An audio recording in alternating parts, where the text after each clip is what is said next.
మొన్న నన్ను హుజరాబాద్లో గెలిపించింది. హుజరాబాద్ గెలిపించి అనేక మంది విఆర్ఏలు, విఆర్ఓలు, ఎంఆర్ఓలు, ఫీల్డ్ అసిస్టెంట్లు, భంగపడ్డోళ్ళు, బాధపడ్డోళ్ళు, మా ఆర్టీసీ కార్మికులు అనేక మంది వచ్చి, అన్నా మళ్ళీ నువ్వు అసెంబ్లీకి పోతున్నవే, అన్నా నువ్వు మళ్ళీ అసెంబ్లీకి పోతున్నవే. ఏంది అని, ఏముందన్నా మళ్ళీ మా సమస్యలన్నీ తీసుకో అక్కడ ప్రస్తావించు, నువ్వు ప్రస్తావిస్తే మాకు సమస్య పరిష్కారం అవుతుంది. నేను నిజమే అనుకున్నా, అన్నీ జమ చేసుకున్నా. విఆర్ఏల సమస్య, విఆర్ఓ సమస్య, మా కార్మికుల సమస్య, మా ఆర్టీసీ ఎంప్లాయీస్ సమస్య, ఉద్యోగుల సమస్య, రైతుల సమస్య, పెన్షన్దారుల సమస్య ఒక్కటి కాదు.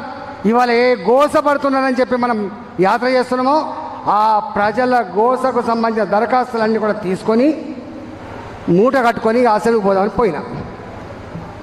పుసుక్కుని అన్న లేచిన కంటే కుర్చీ మీద లేచి ఏం సాంప్రదాయం అడిగిన, ఏమనలేకి గవర్నర్ గారి ప్రసంగం లేకుండా నా 20 సంవత్సరాల చరిత్రలో బడ్జెట్ ఎప్పుడు పెట్టలేదు, దయచేసి ఆ సాంప్రదాయం ఎందుకు తీసేస్తున్నావు ఎందుకని చెప్పి నిలబడకంతే ముగ్గురు సస్పెండ్ చేసి బయట పంపించు.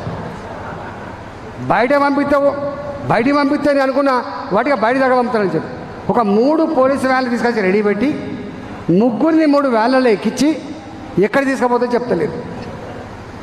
మేమన్నా మరే మాకెప్పుడు లేదు ఇట్లా.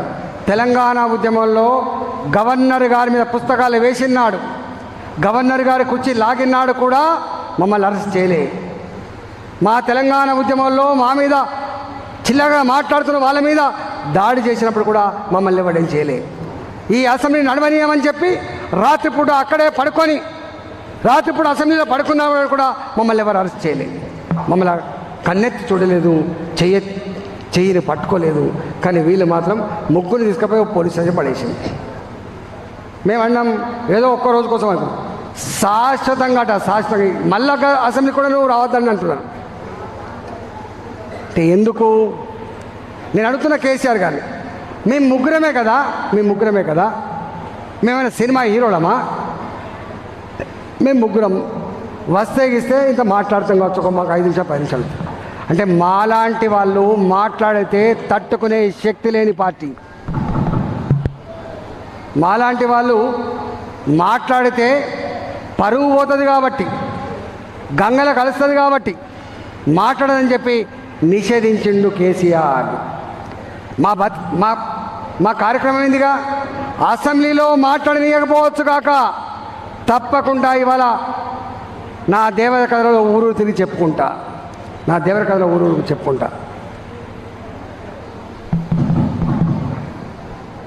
రేపు ఒక దేవర కథలు కాదు 119 నియోజకవర్గాలు తిరుగుతాం, గుర్తుపెట్టుకో.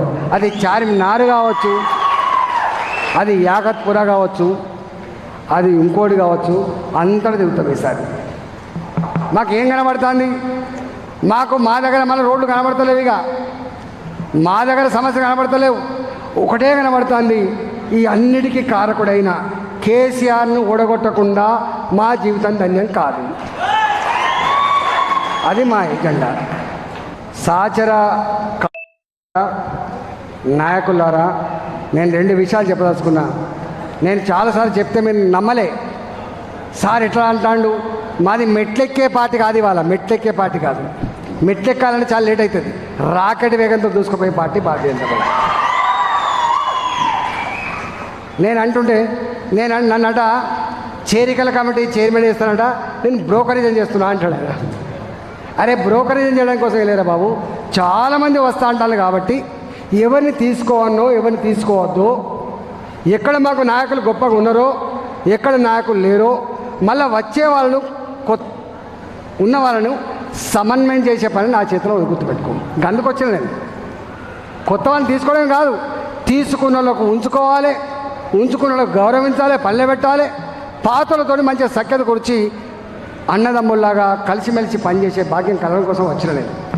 అందుకనే నేను మొన్న చెప్పిన కొన్ని 100 మంది సర్పంచులు కుప్పలుగా వస్తారు, గుర్తుపెట్టుకో. 100 మంది సర్పంచ్, ఏ సర్పంచ్ని కదిలిచ్చినా అన్న మమ్మల్ని కేసీఆర్ బానిసలక చేసి పడేసిందే, మాకు ఇజ్జత్ లేకుండా చేసి పడేసిందే, మేము పని చేస్తే బిల్లు కూడా వస్తలేవే, మేము పనిచేసి అప్పుల పాలైపోయి చివరి కూలి పని చేసుకుంటున్నామే. నా మాట కాదు, సర్పంచ్ల మాట. మా ఎంపీటీసీలు ఏమంటాను, మా ఎంపీపీలు ఏమంటాను, మా జడ్పీటీసీలు మా జడ్పీసీలు ఏమంటాను, ఉత్సవ విగ్రహాలమే. ఉత్సవ విగ్రహం గెలిచినాడు గెలిచినాం, దిగిపోయినాడు దిగిపోతాం. కానినోడు కూడా లేడే అంటుండు. 1 లక్ష రూపాయల ఫండ్ అయినా ఇచ్చినవా? 1 కోటి రూపాయల ఫండ్ అయినా ఒక ఎంపీపీకి వచ్చిందా 5 ఏళ్లలో? మా జడ్పీ చైర్మన్కి ఫండ్ ఇచ్చినవా? ఎందుకు ఉండాలి నీ వైపు? ఉండరుగాక ఉండరు, అందరూ మన వైపే. సర్పంచులు, ఎంపీటీసీలు, ఎంపీపీలు, జడ్పీటీసీలు, మాజీలు అయితే లెక్కనే లేదు, గుర్తుపెట్టుకోండి. అన్ని లిస్టులు తయారు చేస్తున్నా. మళ్ళీ మీ దగ్గర కూడా ఆ 100 మందినో 150 మందినో మీకు బాజాప్తా అప్పచెప్పి మీ చేతిలో పెట్టి పోతా, గుర్తుపెట్టుకోండి. ఇవన్నీ కదిలితే వాళ్ళ సీమ కొట్టినట్టుగా ఉండదు, గుర్తుపెట్టు. కొట్టాల్సింది ఎక్కడా? అసెంబ్లీలో కొట్టాలి, అసెంబ్లీలో కొట్టాలి. వాళ్ళు కూడా ఉన్నారంటే నమ్ముతలేడు ఆయన. ప్రేమతో ఉంటారు తప్ప భయపడి ఉంటారా? ఎవడన్నా ఉంటాడా? కేసీఆర్ గారి ప్రేమ ఉందా? కేసీఆర్ గారికి వాళ్ళ ఎమ్మెల్యేకి మంచి సంబంధాలు ఉన్నాయా? ఎక్కడ లేవు. మంత్రులు బాధనే, ఎమ్మెల్యేలు బాధనే. ఇప్పుడు సాటుకు పోయి మీ ఎమ్మెల్యే గారిని అడగండి ఎట్లున్నాయి అంటే మా బతుకు అట్లే ఉంది అంటారు ఆయన, గుర్తుపెట్టుకోండి. ఎక్కడ కూడా ఇవాళ మానవ సంబంధాలు లేకుండా, ముఖ్యమంత్రి మంత్రుల సంబంధం లేకుండా, ముఖ్యమంత్రి ఎమ్మెల్యే సంబంధం లేకుండా, ముఖ్యమంత్రి ఒక యజమాని, వీళ్ళంతా ఒక జీతగాళ్ళ లెక్క బతికే పరిస్థితి వచ్చింది. అందుకని ఎవ్వరు కూడా సుఖంగా సంతోషంగా లేరు. చాలామంది ఎమ్మెల్యేలు సమయం కోసం వెయిట్ చేస్తున్నారు, సమయం కోసం వెయిట్ చేస్తున్నారు. అంత మాత్రం అందరూ వస్తారని కాస్తుమా, కానీ వెయిట్ చేస్తున్నారు. ఆ పార్టీని కాపాడగలిగే శక్తి, ఆ ఎమ్మెల్యేలు కాపాడుకునే శక్తి కేసీఆర్ దగ్గర లేదు లేదు లేదు. కాంగ్రెస్ పార్టీ మీరు చూస్తున్నారు, ఎవరెవరు వస్తారో పేర్లు చెప్పదు కాబట్టి చెప్తున్నాను. మొన్నదాకా ముందుకు పోతాను, ఇప్పుడు కథమైపోయింది దెబ్బకి. ఎక్కడ చూసినా అందరి దారి ఒకటే దారి, అందరి దారి ఒకటి దారి, రాజీనామాల దారి, భారతీయ జనతా పార్టీ వచ్చే దారి, ఈ రెండే. హాయ్ ఫ్రెండ్స్, మా టుడే టుమారో యూట్యూబ్ ఛానల్ చూస్తున్నందుకు చాలా థ్యాంక్స్. మరిన్ని లేటెస్ట్ వీడియోస్ కోసం వెంటనే సబ్స్క్రైబ్ చేయండి. అలాగే ఈ బెల్ ని కూడా రింగ్ చేసేయండి. మా నోటిఫికేషన్స్ అన్ని మీ మొబైల్లో వస్తాయి. అలాగే మా వీడియోస్ మీకు నచ్చితే లైక్ చేయండి, షేర్ చేయండి, నచ్చకపోతే కామెంట్ చేయండి.